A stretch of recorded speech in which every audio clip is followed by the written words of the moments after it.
First of all welcome to INS. सबसे पहले क्या कहेंगे, आज इंटरनेशनल योगा डे कैसे सेलिब्रेट करते हैं? थैंक यू शारिक भाई, thank you for inviting me. मैं कहूँगा कि आज 11th इंटरनेशनल योगा डे है, यानी 11वां अंतर्राष्ट्रीय योग दिवस। और योगा एक्चुअली इंडिया ने दिया है, भारत ने दिया है। और आज सबसे बड़ी बात क्या है कि आज एक हिस्ट्री क्रिएट हुई है, क्योंकि 1 लाख से ज़्यादा वेन्यूज़ पे वर्ल्ड वाइड आज योगा हुआ है और इसमें करोड़ों इंसानों ने इसमें पार्टिसिपेट किया है। और जो एक धरोहर थी, योग का मतलब होता है जोड़ना, आत्मा को परमात्मा से, दिलों को दिल से और पूरी बॉडी को एक संयुक्त रूप से जोड़ना, वो योग होता है। तो इसीलिए मेरा मानना ये है कि अगर आपको स्वस्थ रहना है, आपको फिट रहना, जैसे हम जिम जाते बाकी चीज़ करते हैं, बॉडी तो बन जाती है। एक्चुअली हेल्दी रहने के लिए, स्वस्थ रहने के लिए आपको योग करना बड़ा ज़रूरी है, जिसमें आप सूक्ष्म योग कर सकते हैं, अनुलोम विलोम, कपालभाति, ये भ्रामरी ये सब, भस्त्रिका। और थोड़ा सा हठ योग है, वो आपकी बॉडी को भी फ्लेक्सिबल करेगा, ठीक करेगा। जैसे सूर्य नमस्कार है, या फिर चक्रासन है, धनुरासन है, फिर सर्पासन है, तो हल आसन है, शीर्षासन है, तो फिर वो ढेर सारे वो हैं। तो आप ये कर सकते हो मिश्रण इनका। और मैं कहूँगा कि पहले योगा को थोड़ा कम करते थे, पर कोविड के बाद योग बहुत सीरियसली तरीके सब ले रहे हैं। ये बड़ी अच्छी बात है। सर, एक और चीज़ जानना चाहेंगे कि स्पेशली फिल्म इंडस्ट्री में जो प्रेशर और मेंटल स्ट्रेस कॉमन है आजकल, तो आप योगा के जरिए प्रेशर से कैसे कोप अप कर सकते हैं, बताएं। देखिए, खाली फिल्म इंडस्ट्री नहीं, आजकल स्ट्रेस हर जगह है, चाहे वो फिल्म इंडस्ट्री है, चाहे वो कॉरपोरेट है, चाहे वो स्पोर्ट्स है, इवन आपका न्यूज़ का वो है, तो हर जगह स्ट्रेस है। तो क्या है कि अगर आप थोड़ा सा मेडिटेशन कर सकते हैं, मैं बताऊं कि अगर आप दिन में 5 मिनट शांत होकर चुपचाप आंखें बंद करके बैठ जाओ, सिर्फ अपने सांस पे ध्यान दो हल्के हल्के, तो मैं कह रहा हूँ 5 मिनट के लिए, जैसे मोबाइल चार्ज होता है ना, तो आपको कम से कम वो 8 से 10 घंटे के लिए चार्ज कर देगा। 10 मिनट बैठ गए तो आप पूरा दिन के लिए चार्ज हो गए। और एक दिन फास्ट करो, फास्ट किसका, खाने का नहीं, गैजेट का फास्ट करो। एक दिन ही होता है, हाफ डे करो, तो आप स्ट्रेस में नहीं आओगे। और सोने जब उठते हो ना, सो के, तो कम से कम आधे से 1 घंटा मौन व्रत रखो। मतलब दिनचर्या बेसिक करो, उसको ऊपर वाले को, परमात्मा को, भगवान को, अल्लाह को, वाहिगुरु को, जिसको जिसको आप मानते हो, उसको धन्यवाद दो कि भाई एक दिन और दे दिया। ऐसे धीरे धीरे चीज़ें करके आप इससे स्ट्रेस से पार पा सकते हैं। और आजकल तो क्या है कि पहले इंसान काम बहुत करते थे, तन घूमता था तो मन शांत रहता था। अब मन घूमता है, तन अशांत रहता है। बहुत से बोले कि भैया ये डाइट फॉलो कर लो, ये डाइट फॉलो कर लो, इतना प्रोटीन खा लो, ये विटामिन खा लो, ये कर लो, इसके बाद खाना मत खाओ। वो सब दुकानदारी चला रहे हैं। वो इतना स्ट्रेस है, आम आदमी का फ़ायदा उठा रहे हैं, आम इंसान का। मैं कह रहा हूँ कि भैया आप पसीना निकालो, एक्सरसाइज करो, कुछ भी खाओ। मैं बहुत मीठा खाता हूँ, रोटियाँ खाता हूँ, दूध पीता हूँ, घी खाता हूँ, जो मिलता घर का वो खाता हूँ। तो मैं एक्सरसाइज करता हूँ, फिट रहता हूँ। और खुश होकर अगर आप सूखी रोटी प्याज भी खाते हैं ना, तो मैं कह रहा हूँ संसार का सबसे बेहतरीन खाना खा रहे हैं, सबसे बेहतरीन प्रोटीन, विटामिन, मिनरल सबको कर रहे हैं। सर, किसी टफ फेज में योगा ने आपको इमोशनली स्ट्रॉन्ग बनाया है, स्ट्रॉन्ग बनाने में हेल्प किया है? मुझे एक बहुत भयंकर बीमारी थी, उसका नाम था रूमेटिक आर्थराइटिस। तो उसमें मेरी माँ मुझे हमेशा बोलती थी कि नहीं, मेरा बेटा रेसलर बनेगा, पहलवान बनेगा। और वो अफर्मेशन, वो मेडिटेशन, वो योगा, वहाँ से आज तक मैं हर जगह बहुत रिजेक्ट हुआ हूँ। तो मगर मेरी विल पावर, ये सारी इच्छा क्या है कि मेरी जो मानसिक शक्ति है शारीरिक के साथ साथ, वो योग, प्राणायाम, मेडिटेशन की वजह से ज़्यादा है। और I don't believe in science, I believe in nature. Sir, government का मेंटल वेलनेस को लेकर क्या विजन है? क्या योग उसमें कोई रोल प्ले करता है? बिल्कुल, देखिए अब क्या है कि सरकार ने फिट इंडिया स्टार्ट किया। मैं 2021 से फिट इंडिया के साथ हूँ। तो पहले लाखों इंसान होते थे, कुछ चंद लाख, अब करोड़ों इंसान इसका फ़ायदा उठा रहे हैं। तो सरकार तो क्या है कि मुहिम और सारी चीज़ चला ही रही है।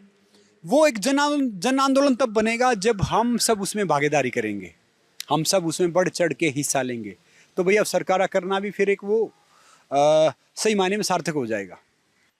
तो मेंटल हेल्थ एक टैबू टॉपिक रहा है, तो आपके हिसाब से योगा का स्टिग्मा को तोड़ने में कैसे मदद कर सकते हैं? देखिए भैया, अगर आपका तन स्वस्थ है ना, तो आपका दिमाग परेशान रह नहीं सकता, और अगर आपका दिमाग स्वस्थ है तो तन परेशान नहीं रह सकता। तो ये दोनों ना एक एक दूसरे से जुड़े हुए हैं। तो मेरा मानना ये है कि अगर आप योग प्राणायाम करोगे तो आपका माइंड स्वस्थ रहेगा, आपकी बॉडी स्वस्थ होगी, तो आप मेंटल हेल्थ से या बाकी स्ट्रेस से, बाकी एंग्जाइटी से, डिप्रेशन से, इनसे आप बाहर आ सकते हैं, इनसे ठीक हो सकते हैं। सर, आप पहले इंडियन MMA फाइटर हैं जो पाकिस्तान के खिलाफ जीते हैं।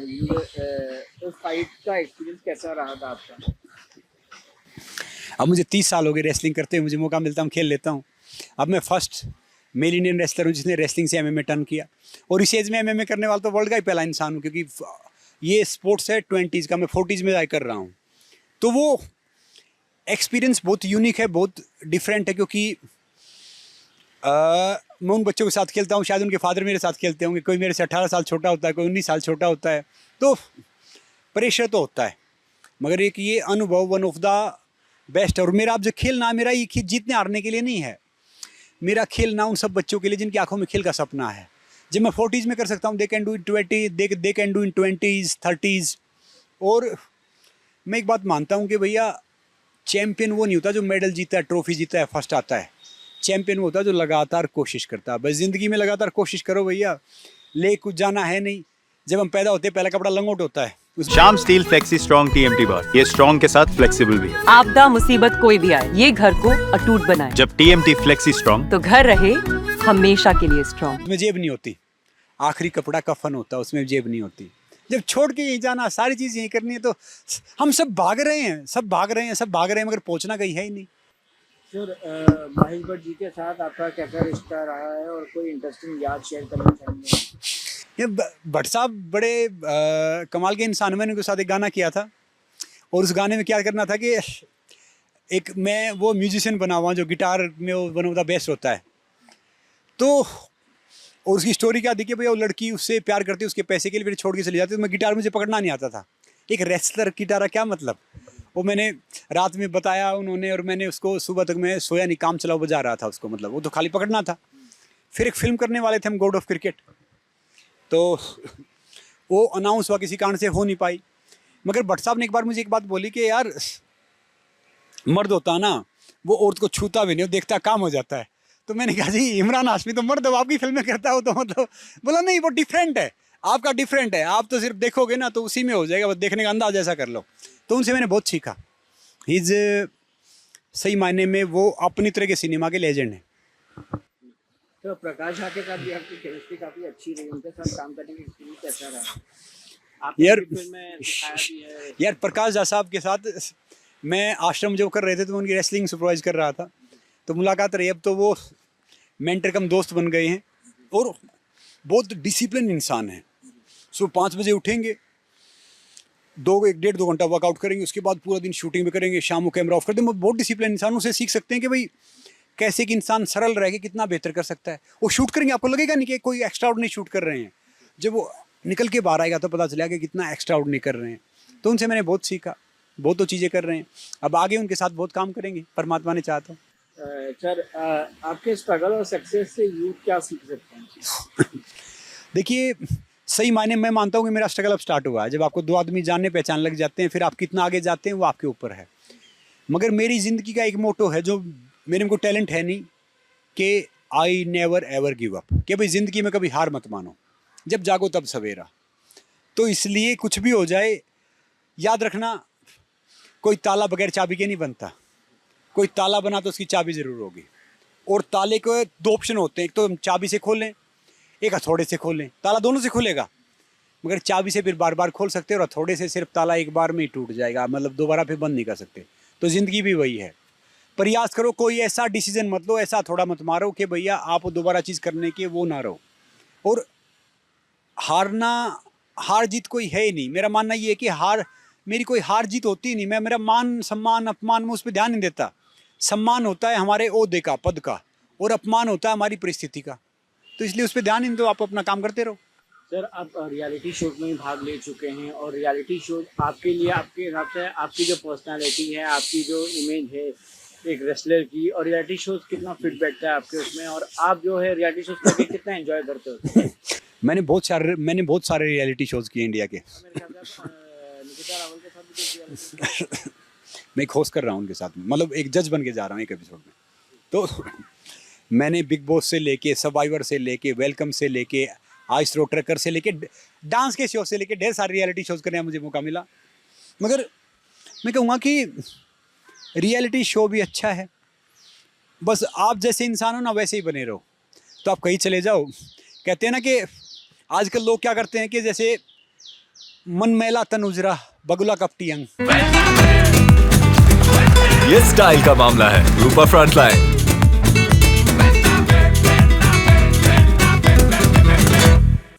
तासो तो कोवा भला तन मन एक ही रंग, कि भैया हमारा मन में तो कुछ चल रहा है, हम बाहर से चमकते रहेंगे, सफ़ेद कपड़े पहन लेंगे तो हम बुगले जैसे हैं। बुगला मछली उठा उठा खाता रहता है, उससे तो कौवा अच्छा है बेचारा, काला है, काँव काँव करता है, कम से कम एक तो है ना। तो भैया अगर आप अंदर से जैसे इंसान हो ना, वो कहते कि ज़माना चाहे भले ही रिकॉर्डिंग का हो या स्क्रीन शॉट का हो या वीडियो का हो, अगर भैया आपका चरित्र अगर पवित्र है ना तो कुछ भी हो जाए कोई फ़र्क ही नहीं पड़ता। तो चाहे मैं रियलिटी शो में जाऊँ, चाहे मैं कहीं पे भी जाऊँ, मैं जैसा इंसान हूँ तो मुझे फ़ायदा ही होता है। तो योगा की बात की जाए तो योगा पर्सनल उसमें, क्योंकि आपकी वाइफ पायल जी भी बहुत फिट रहती हैं सर, तो पर्सनली आप लोग को पर्सनल लाइफ में कितना बेनिफिट करता है सर योगा? भैया पर्सनल लाइफ में हम देखो, हम 40s में दोनों, हम लगते हैं ऐसे जैसे 20s में हैं।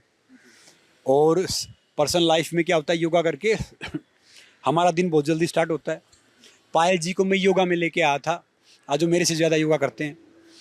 तो हम दिल जल्दी स्टार्ट करके हम स्ट्रेटजी बनाते हैं, प्लान बनाते हैं, सोचते हैं, अपना अपना कार्य करते हैं।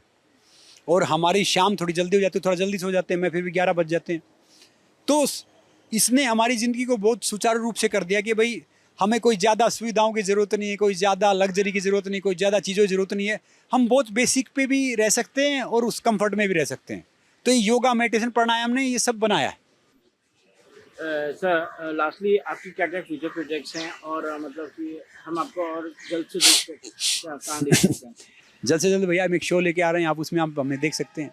दूसरा मैं एक लेजेंडरी डायरेक्टर के साथ एक फिल्म कर रहा हूँ, तो बड़ा अच्छा रोल है उसमें। तो मुझे लगता है कि वो फिल्म बहुत अच्छी होगी और देख सकते हैं उसको। अगर कुछ बता सकते हैं फिल्म के बारे में? उसके बारे में ज़्यादा बता नहीं पाऊँगा क्योंकि मैंने एक NDA साइन किया है, मगर फिल्म बहुत कमाल की और डायरेक्टर बहुत लेजेंड है। उसकी फिल्म ने मतलब बहुत वर्ल्ड वाइड बहुत बिजनेस किया है। सर लास्टली एक चीज़ ये थी कि मतलब रिसेंटली एयर इंडिया हादसा हुआ सर, उसके बारे में क्या कहेंगे सर? आपका दुखद था वो, आप कुछ? देखिए ये एयर इंडिया हादसा वाकई बहुत दुखद था, मगर मैं कह रहा हूँ कि भैया जैसे एयर इंडिया के कई विमान थे, जैसे उनका टाटा साहब तो बहुत रिस्पेक्टेड थे, वो तो लेजेंड हैं, आज भी हैं, उनकी मेमोरीज आज हैं, उनके अच्छे कार्य आज हैं। तो उनके जो CEO थे, कुछ वो थे ना, तो मैं बाद में पढ़ रहा था कि भाई विलियम कैम्बल था या बाकी और थे, उनको काफ़ी लेटर लिखे गए, काफ़ी चीज़ की गई, तो उन्होंने इतना ध्यान नहीं दिया उस टाइम पे, अपनी ईगो के कारण लगाओ या DGCA को नोटिस भेजा, DGCA और वो भी ऐसे ही कुछ करते रहे। मेरा मानना ये है कि भैया अगर आप अपना व्यक्तिगत फ़ायदे के लिए कुछ काम कर रहे हैं ना, तो फिर आप देश के दुश्मन हैं। मैं एक बात सोचता हूँ कि भाई मेरा देश मान तो मेरा क्या योगदान। अगर आप देश के लिए, देश के लोगों के लिए अच्छा नहीं सोच रहे हैं तो फिर फ़ायदा क्या भैया, फिर तो पशु अच्छा है। तो मैं कह रहा हूँ कि इस पर जेन्युइनली इंक्वायरी होनी चाहिए, जो भी दोषी हैं उनको सख्त से सख्त सज़ा मिले। और ये प्लेन कोई पुराना थोड़ी था, टर्की से हम उसको ठीक करवा रहे, 2013 का ही प्लेन था, 2013 का, और टर्की कंपनी ठेका दे रहा, जबकि इंडिया में कितना वो है करने का, अपने देश में कितने कर सकते हैं। तो ये चल रहा था ना, मतलब घोटाला गड़बड़ क्या चल रहा था, इसकी एक पूरी जांच होनी चाहिए। और मुझे बहुत सांत्वना है क्योंकि एक इंसान बाकी दुनिया के लिए एक इंसान है, मगर अपने परिवार के लिए पूरी दुनिया है। तो भैया बहुत सांत्वना। इतने उसमें 22 तो ऐसे थे बेचारे जो फर्स्ट टाइम फ्लाइट में बैठ रहे थे, और कई फैमिली थी इसमें, एक्स CM थे रूपाणी जी और बाकी और थे। मतलब बहुत ये इस सदी का सबसे बड़ा हादसा है, मतलब पिछले 20-25 साल में। तो ऐसा होना नहीं चाहिए। सर एक और मुद्दा लाइमलाइट में आ रहा है कि मतलब हिंदी लैंग्वेज को लेके लोग कह रहे हैं कि भैया हिंदी लैंग्वेज जो स्कूल में पढ़ाई जाती है पहले ऑफिशियल लैंग्वेज थी, अब जो है उसको उठा के जो है मराठी लैंग्वेज करो या फिर देखिए जो ये लैंग्वेज पे कर रहे हैं ना, सब अपना वोट बना रहे हैं, वोट बैंक बना रहे हैं। यहाँ पे मैं इन्हें खुश कर लूँ, वहाँ पे खुश कर लूँ। अरे यार हिंदी है तभी तो हम जुड़े हुए हैं ना। इंग्लिश तो अंग्रेजों की लैंग्वेज है, उसको आप सेकंड लैंग्वेज बना रहे हो। सेकंड हिंदी को बनाओ, पहले अपनी मदर टंग बना लो, दूसरी हिंदी को बनाओ सेकंड लैंग्वेज।